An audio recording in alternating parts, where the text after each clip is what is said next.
본문 12절을 보시면 그때에 라고 시작을 합니다. 역사를 담고 있는 시편이라는 말씀임을 어제 새벽 강단을 통해서 우리가 전해 들었습니다. 아브라함과 이삭과 야곱 그리고 요셉에 대한 말씀이 오늘 이 시편 시가서에 기록이 되어 있습니다. 12절부터 16절까지는 아브라함서부터 이삭 그리고 야곱에 대한 이야기고 17절부터 22절까지의 말씀은 요셉에 대한 이야기입니다.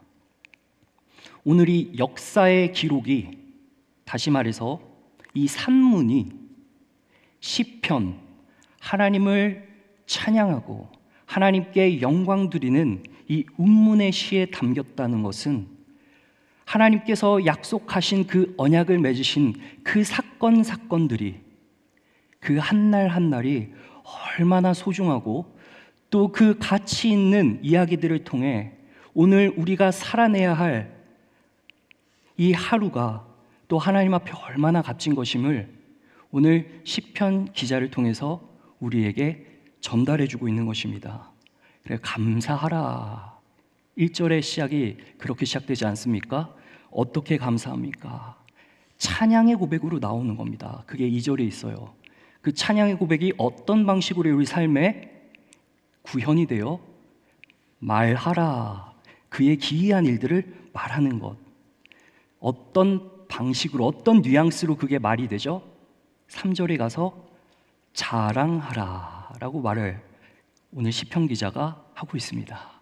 사랑하는 성도님들, 우리의 삶에 그때의 그 일들이 아니었으면 오늘의 이때의 은혜가 없는 것입니다.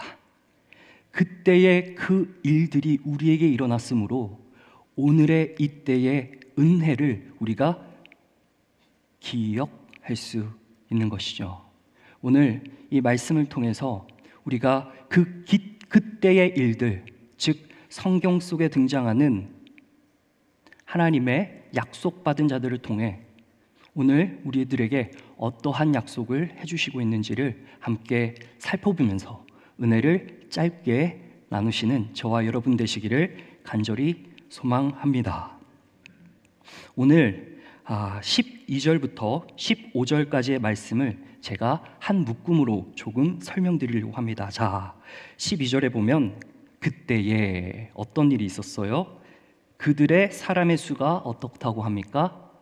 적었어요. 그리고 그 땅에 나그네가 되었습니다. 수가 적다는 이 말에는 남자, man이라는 의미가 내포가 되어 있습니다. 다시 말하면 사람의 수가 적다는 것은 당시 아브라함이 그때를 살아갈 때 정말 열악한 상황이었습니다. 물론 318명의 검수를 쓰는 자들을 통해서 5왕을 멸하고 롯을 구하기는 했지만 대제국인 애굽 앞에 가서는 쩔쩔매는 창세기 12장 하반절에서 우리가 이 아브라함의 모습을 발견할 수 있는 것이죠.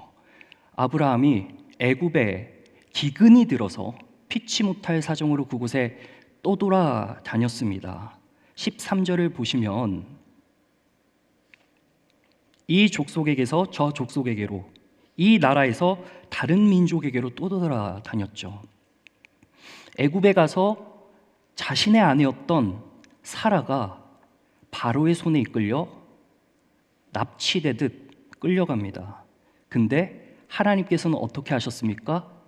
그때의 그 사건을 통해서 하나님의 보호하시는 손길을 지금 아브라함으로 하여금 경험하게 하신 것이죠. 그뿐입니까?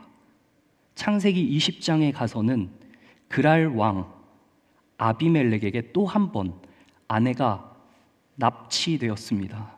근데 하나님께서는 그때에 현몽하심으로 나타나셔서 네가 사라를 취하는 날엔 너는 정녕 죽는다라고 말씀을 하시며 다시 한번 사라를 그리고 그 아브라함의 가족을 보호하셨습니다.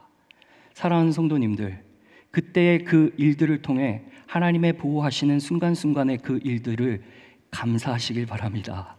자랑하시길 바랍니다. 그래서 우리들의 삶 가운데 찬송함이 나오시기를 간절히 소원합니다. 창세기 21장 1절에 가니까 사라가 그 보호하심을 경험하고 노년, 정작 나이가 90세 때 아들을 낳습니다. 있을 수 없는 일이 발생한 것이죠. 그 노경에 아들을 낳았다. 그래서 나를 웃게 하셨다. 그 보호하심 끝에는 하나님께서 우리에게 활짝 큰 미소로 선물을 주시는 것을 우리가 보게 됩니다. 향년 127세의 일기로 사라가 소천하고 가나안 땅 헤브론에서요. 그때 당시 이삭의 나이가 이제 37이었죠. 시신을 안치할 곳이 없어가지고 아브라함이 너무 슬퍼서 울고 애통합니다.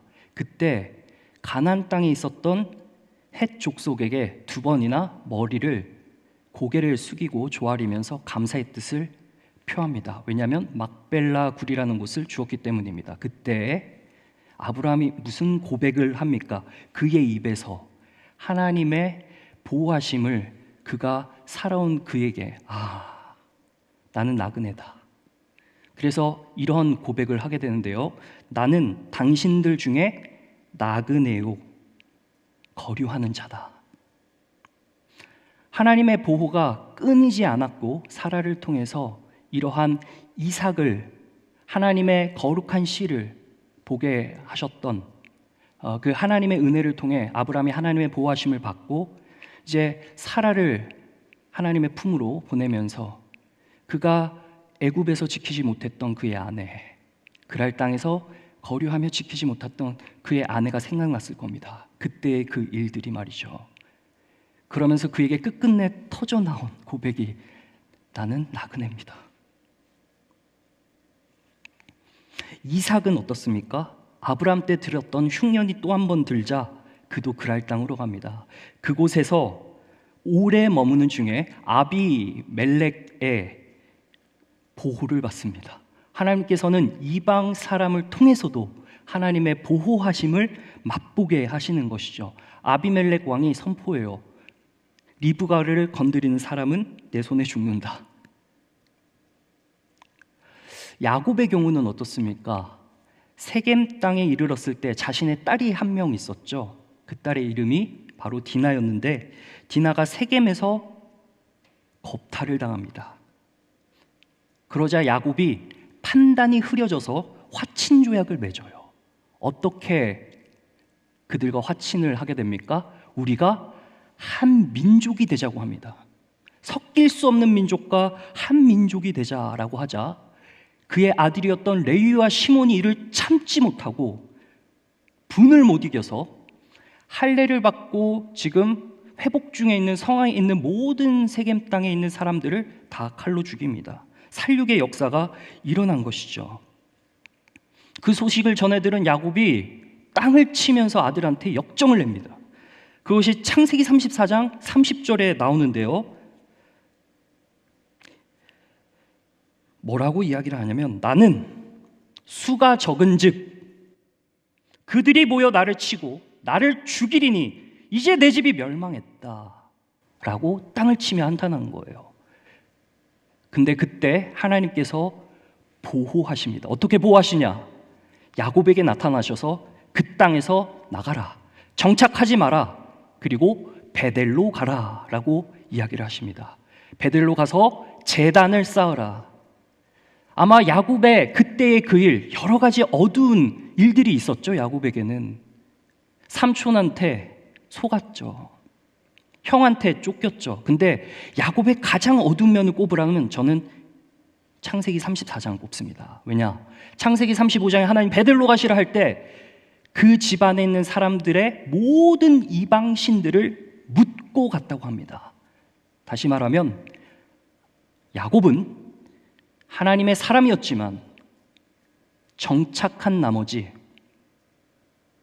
그의 신앙이 판단이 흐려져서 신앙이 흐려져서 한 민족이 되고자 섞이고자 했던 그의 결단을 시므온과 레위의 살육을 통해서 하나님께서는 그를 강제적으로 이주시키는 것이죠.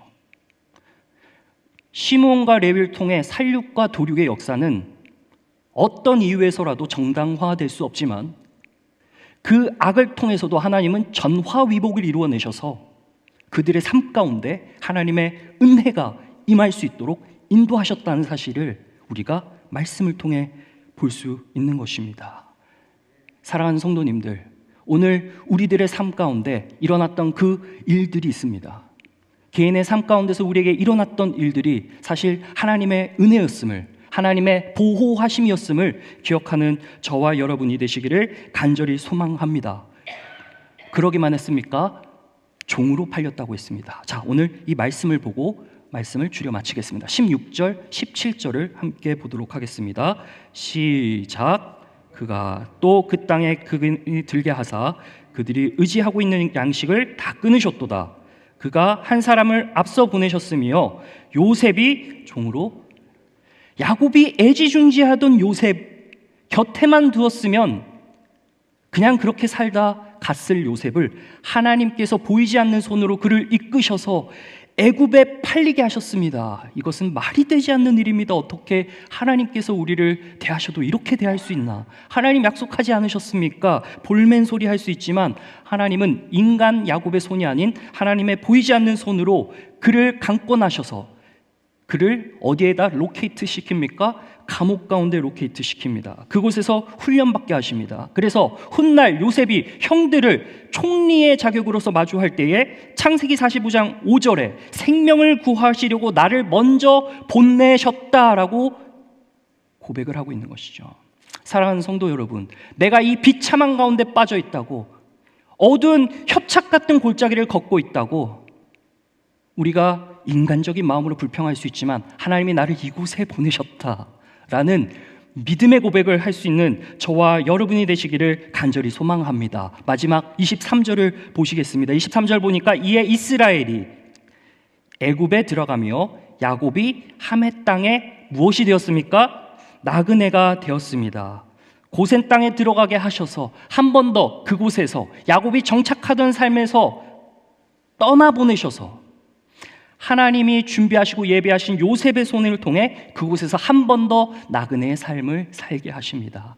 어쩌면 우리의 삶은 잠시 왔다 잠시 가는 나그네의 삶인지도 모르겠습니다.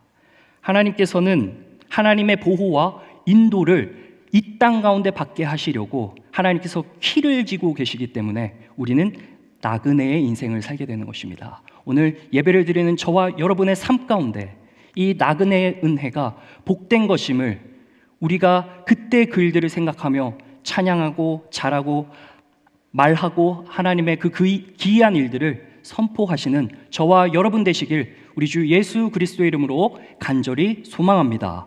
기도하겠습니다. 하나님 아버지, 감사합니다. 오늘 말씀을 통해서 우리에게 허락하신 그때의 그 일들, 하나님이 약속하신 그 백성들을 통하여서 오늘 우리 주 예수 그리스도 안에서 우리가 형통하고 또한 하나님의 일들을 이루어 나갈 수 있는 은혜의 하루하루 될 수 있도록 우리들의 입술의 고백을 붙들어 주시옵소서. 감사를 드리오며 예수 그리스도의 이름으로 기도합니다. 아멘. 주님